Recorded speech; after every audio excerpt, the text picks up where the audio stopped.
Bueno, el discurso del presidente Fernández no deja de tener sus contradicciones. Por un lado, la idea inicial que concibe en relación a este tema es presentarse como una víctima, presentarse como una persona que ha sido un amante del respeto a la institucionalidad y que cualquier apoyo a una iniciativa como la que está en curso en el seno del Poder Legislativo, bueno, atentaría contra sus principios y contra valores constitucionales. En realidad, todo esto forma parte de una cadena de obstáculos a fin de que una persona que por un nuevo estilo de ejercicio del poder ha conectado directamente con la sociedad, que el presidente Medina, en resumen, no pueda obtener los cambios constitucionales necesarios para poder postularse para el periodo siguiente. En el fondo, a pesar de que sostenga, y eso es parte de las contradicciones del discurso, de que él es partidario de que un presidente en ejercicio que esté teniendo un buen desempeño, es decir, una persona con todas las características como las que tiene el presidente Medina en el ejercicio del poder, pueda postularse para un periodo constitucional posterior. Pero inmediatamente pasa a una serie de exigencias que desde el punto de vista jurídico son inaceptables porque son absurdas.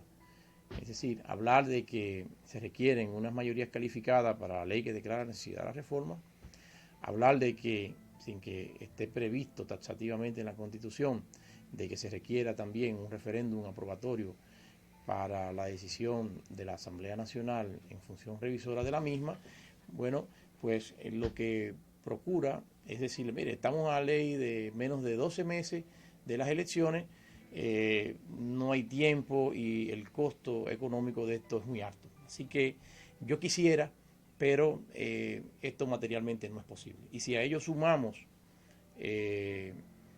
una cierta desconfianza de que se introduzcan una serie de cláusulas adicionales en este tema, bueno, pues lo que vemos es que en realidad no se quiere frontalmente decir, mire, yo no estoy de acuerdo con que usted sea presidente, y no estoy de acuerdo porque yo entiendo que en su gobierno yo he sido maltratado.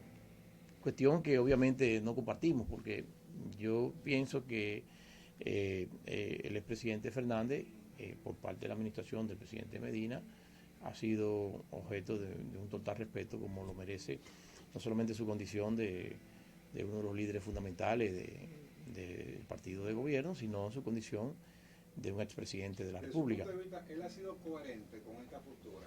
Bueno, lo que no es coherente es que el presidente Fernández va y se somete a una discusión democrática en un organismo de su partido y él, a través de sus partidarios, en realidad se ha atrincherado a los fines de obstaculizar el proceso de la reforma constitucional. O sea, lo que en la práctica hemos visto, lo que ha estado pasando es eso.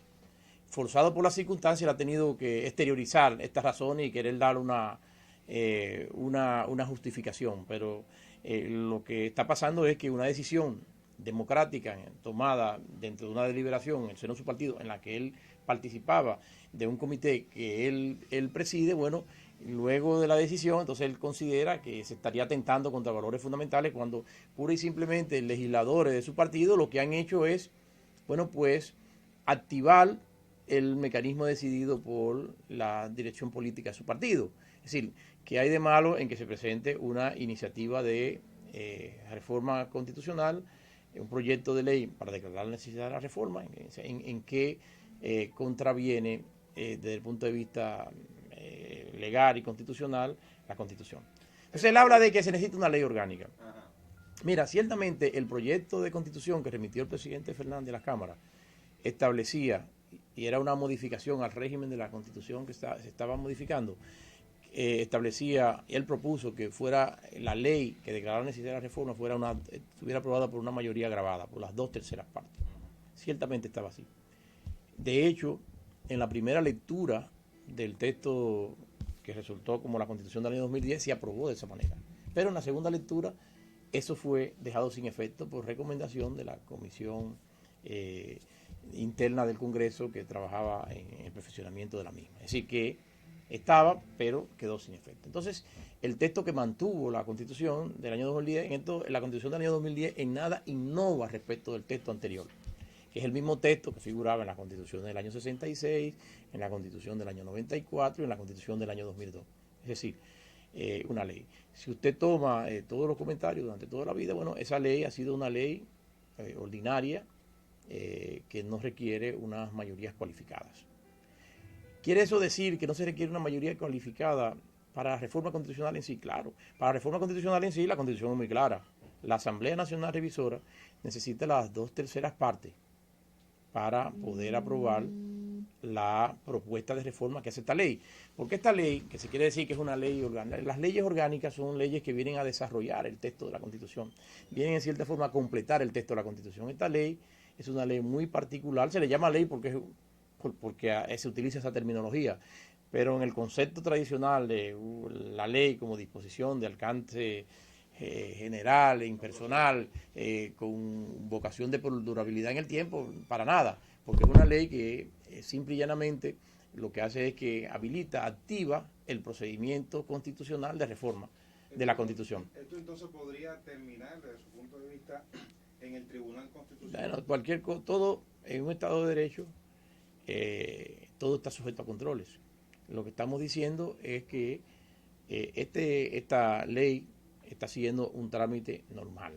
No es cierto que se requiera una mayoría especial porque ya hemos dicho, fue rechazado eso en la propia Asamblea. La propuesta del presidente Fernández en ese sentido fue totalmente rechazada.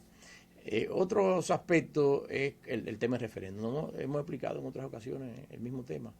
El referéndum, la Constitución, determinadas materias, dice, bueno, no basta una aprobación en el seno de la Asamblea Revisora, es necesario que eso cuente con el asentimiento de las mayorías. Y determinados temas, una vez aprobada por la Asamblea una reforma constitucional, no puede ser proclamada, está sujeta y condicionada a ese referéndum. Pero la Constitución señala de manera limitativa cuáles son esas materias, cuáles son esos textos dentro de la Constitución que están sujetos a lo mismo. Los asambleístas del año 2010 tenían dos mecanismos. Uno, empezar a enumerar uno por uno dentro de los artículos de la Constitución que iban a estar sujetos a eso, o hacer como hizo, bueno, los artículos que queden comprendidos dentro de títulos, capítulos o sesiones debidamente identificados dentro del texto constitucional. Lo relativo al ejercicio de la función presidencial no figura dentro de esos textos. Entonces todo esto es pura y simplemente el capricho. Me parece también que el capricho, porque poner al país a menos de 12 meses de las elecciones en algo que no está previsto constitucionalmente, hacer incurrir en unos gastos excesivos al país, bueno, pues sin duda alguna resulta una monstruosidad.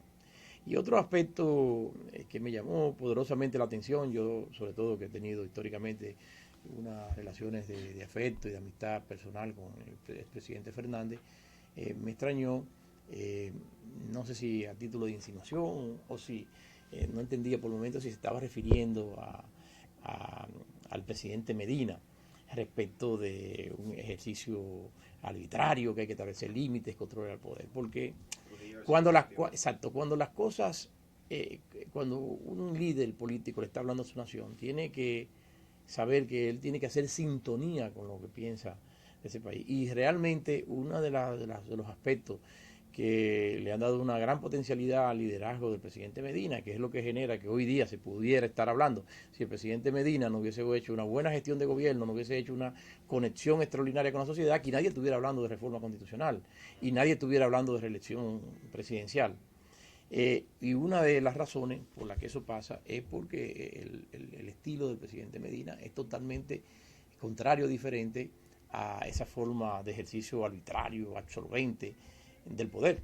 De hecho, si nos vamos a instituciones fundamentales, el expresidente Fernández cuenta con más mecanismos dentro del sistema de contrapeso que él controla a título personal que el propio presidente Medina. Y el presidente Medina, insisto, ha tenido un ejercicio bastante prudente. De manera que me parece a mí un poco exagerada, un poco desacertado esa visión del presidente Fernández, y obviamente ideas de esa naturaleza no calan en la mente, porque lo que el país sí tiene muy presente es, por ejemplo, que el presidente Fernández, en el ejercicio del poder, él que hoy día se proclama como garante, como defensor, el pueblo ya popularmente habla de como guachimán de la Constitución, bueno, pues lo que muestran algunos de esos hechos en el ejercicio del poder, tema que particularmente yo combatí, por ejemplo, al nivel de la integración, sobre todo de la Suprema Corte de Justicia, fue un ejercicio avasallante, un ejercicio atropellante, un ejercicio arbitrario.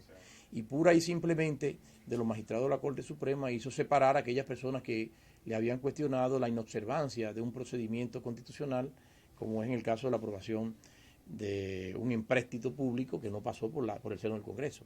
Y la respuesta, una vez tuvo oportunidad el presidente Fernández de integrar de nuevo las altas cortes, fue que esos 4 magistrados que votaron por eso fueron los únicos magistrados que fueron separados de la Suprema Corte de Justicia. De manera que yo decía en una comparecencia anoche, comentando el discurso en un canal de televisión, que no se puede jugar con la memoria del pueblo dominicano.